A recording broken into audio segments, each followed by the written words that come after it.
Assalamualaikum warahmatullahi wabarakatuh. Saya Miftah Jannah dan juga akan ada rekan saya nantinya, ada Ahmad Aidin Fitra, kemudian Martin Anggara Dovio dan Ramadin. Kami di sini akan sedikit menjelaskan mengenai dari kitab tafsir Jami' al-Bayan karya dari Ibnu Jarir at-Tabari. Biografi dari Ibnu Jarir at-Tabari. Jadi nama lengkap beliau adalah Muhammad bin Jarir bin Yazid bin Khalid bin Kathir Abu Ja'far at-Tabari. Dalam kitab At-Tafsir wal Mufassirun, nama lengkap beliau adalah Abu Ja'far Muhammad bin Jarir bin Yazid bin Kathir bin Khalid at-Tabari. Jadi beliau ini lahir di Amul, yaitu di sebuah wilayah provinsi Tabaristan pada tahun 224 Hijriah atau 838 Masehi. Ada juga yang menyatakan bahwa beliau ini lahirnya pada tahun 225 Hijriah atau 839 Masehi. Jadi beliau ini hidup dan berdomisili di Baghdad hingga wafatnya pada tahun 310 Hijriah atau 923 Masehi. Ayah at-Tabari ini yaitu Jarir Ibnu Yazid adalah seorang ulama dan dialah yang turut membentuk at-Tabari menjadi seorang yang menggeluti di bidang agama. Jadi beliau ini diperkenalkan oleh ayahnya itu di dunia ilmiah. Perlu diketahui bahwa beliau ini at-Tabari itu hafal Al-Quran di usia 7 tahun. Kemudian pada usianya yang ke-8 tahun, beliau ini sering dipercaya oleh masyarakat untuk menjadi imam sholat. Kemudian umur ke-9 tahun, ia mulai gemar menulis hadis Nabi. Beliau mulai menuntut ilmu itu di saat berumur 12 tahun, yaitu pada tahun 236 Hijriah di tanah kelahiran. Di sisi lain, itu para sejarawan yang menulis biografi at-Tabari tidak banyak yang menjelaskan kondisi keluarga ulama besar ini. Hanya saja dari sumber yang sangat terbatas tersebut dapat disimpulkan bahwa keluarga at-Tabari ini tergolong sederhana. Namun ayahnya sangat mementingkan pendidikan putranya tersebut. Kemudian yaitu mengenai para guru dari at-Tabari sebagaimana disebutkan di Al-Zahabi.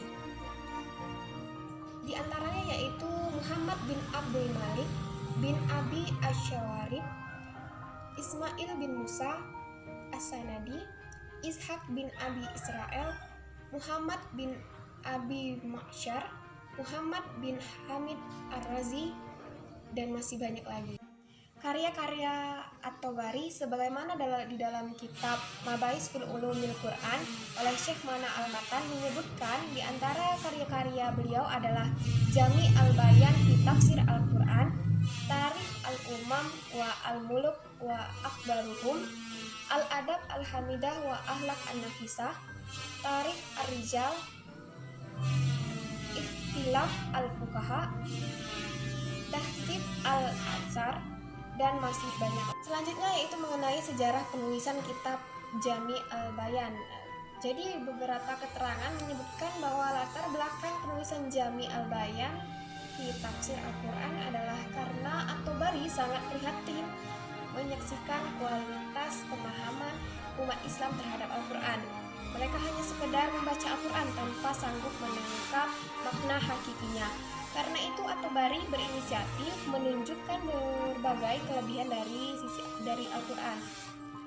Jadi ia mengungkap beragam makna Al-Quran dan kedahsyatan susunan bahasanya seperti nahwu, balaghah, dan lain sebagainya. Pokok-pokok gramatika Al-Quran juga dibahas dan dijelaskan. Namun pada kitab tafsir ini, salah satu karya tafsir yang paling terkenal dan dijadikan maraji atau sebagai referensi oleh hampir setiap ulama. Jadi kitab tafsir ini terdiri dari 30 jilid. Ketika Syekh Al-Islam Taqi Al-Din Ahmad bin Taimiyah ditanya tentang tafsir mana yang lebih dekat kepada Al-Quran dan As-Sunnah. Kemudian beliau menjawab bahwa di antara tafsir yang ada pada kita sekarang, tafsir Muhammad bin Jarir At-Tabari adalah yang paling otentik.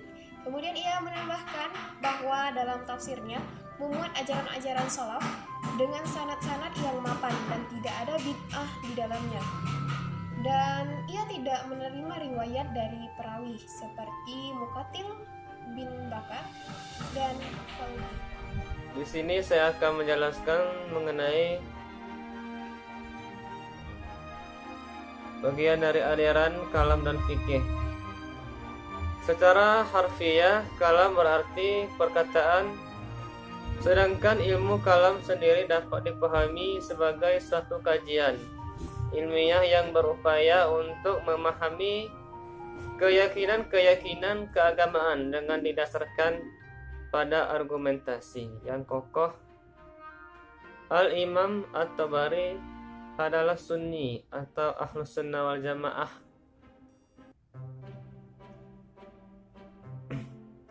Dalam fikih beliau sebelumnya sempat bergabung menjadi bagian dari mazhab Syafi'i. Namun pada akhirnya beliau membentuk mazhab sendiri, yaitu mazhab Jariri yang beliau bentuk sendiri. Kemudian selanjutnya bagian metode penulisan. Metode penulisan yang digunakan At-Tabari adalah metode tahlili, di mana beliau menafsirkan ayat-ayat Al-Quran secara keseluruhan berdasarkan susunan mushaf. Ia menjelaskan ayat demi ayat dengan menjelaskan makna mufradatnya serta beberapa kandungan lainnya. Ibnu Jarir At-Tabari menaruh perhatian yang sangat besar terhadap masalah qiraat atau bacaan dan memaparkan berbagai macam qiraat tersebut dengan makna yang berbeda. Kemudian menjelaskan mana qiraat yang paling kuat atau rajih. Corak tafsir. Bentuk corak tafsir dalam kitab tafsir At-Tabari yang dinamakan Tafsir bil Mansur. Tafsir ini yang diriwayatkan oleh para dari sahabat dan hadis-hadis yang meneliti sanad atau tarjih yang disampaikan dengan At-Tabari ini, dan dia bisa meneliti juga apa yang diriwayatkan itu asli atau tidaknya. Selanjutnya adalah karakteristik penafsiran.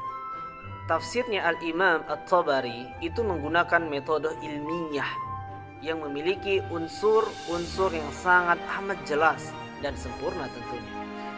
Beliau menggabungkan antara riwayat, dirayat, ashalah atau keautentikan.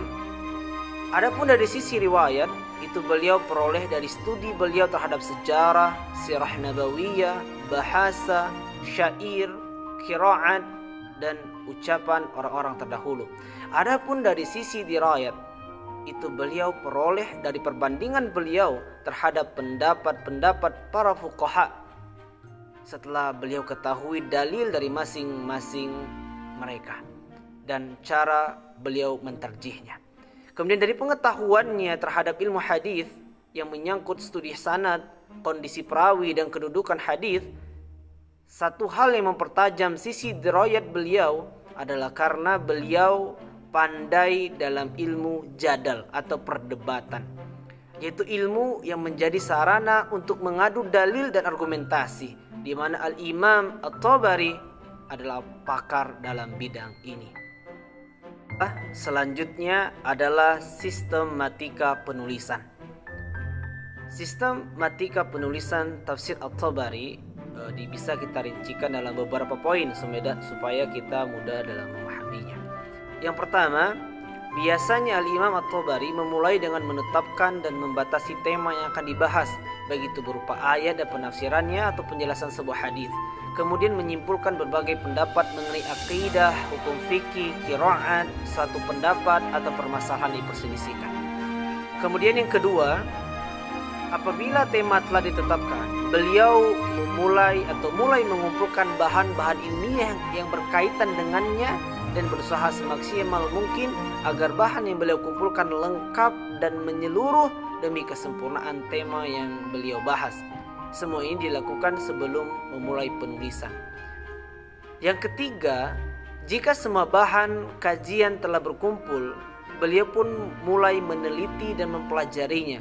Beliau meneliti dengan sangat sabar setiap hadis dan athar yang menyangkut penafsiran setiap ayat Al-Quran. Yang ketiga adalah Al-Imam At-Tabari itu tidak cukup hanya dengan metodologi deduktif, melainkan seringkali membandingkan antara sanad dan dalil dan mengindikasikan kelemahan atau pertentangan yang terjadi pada mana dalil yang kuat dan mana dalil yang lemah.